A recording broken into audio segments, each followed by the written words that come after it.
President Biden released his budget today, and now we're learning more about how he plans to pay for his priorities. Megan Cassella has brand new details on that. Hi, Megan. Hi, Contessa. That's right. President Biden needs to find a way to pay for that $7.3 trillion budget he released earlier today. And it turns out he's going to be looking to corporations and the wealthy to help cover the bill. So some of these revenue raisers will sound familiar. The Biden administration says they'll be focused on implementing a 21% global minimum tax on corporations, on lifting the corporate minimum tax to that same 21% level in the United States, on quadrupling the stock buyback tax from 1% to 4%, and imposing a 25% minimum tax on individuals with a net worth of $100 million or higher.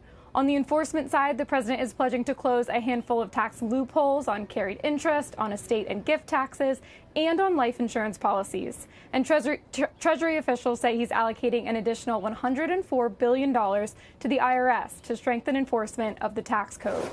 Overall, White House officials say their plan would raise almost $5.5 trillion in fiscal 2025, with roughly half the extra tax revenue coming from corporations and half from high net worth individuals. Now, guys, usual caveats apply. These are just proposals, but they do show us where the White House's priorities are, especially as we get closer to 2025, when former President Trump's tax cuts are set to expire. Guys? So let me ask you this, Megan. This would apply to the 2025 budget year, which begins in September of this year. So that is 6 months away from now.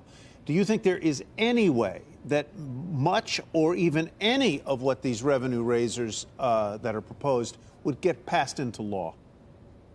Certainly not right now, right? I mean, we're still talking about the last budget in Congress, so we're not anywhere close to this happening right now. But I do think this sets a really important marker as we get closer to the 2024 election. If we're talking about what's on the line, this is what's on the line. If Democrats really do well in Congress, if President Biden is able to keep control of the White House, then we know exactly where they're going to be looking. They have a lot more places they want to spend money, so they're going to be looking to raise those taxes on corporations and on wealthy individuals in order to pay for it. Megan, thank you very much for the update. Appreciate that.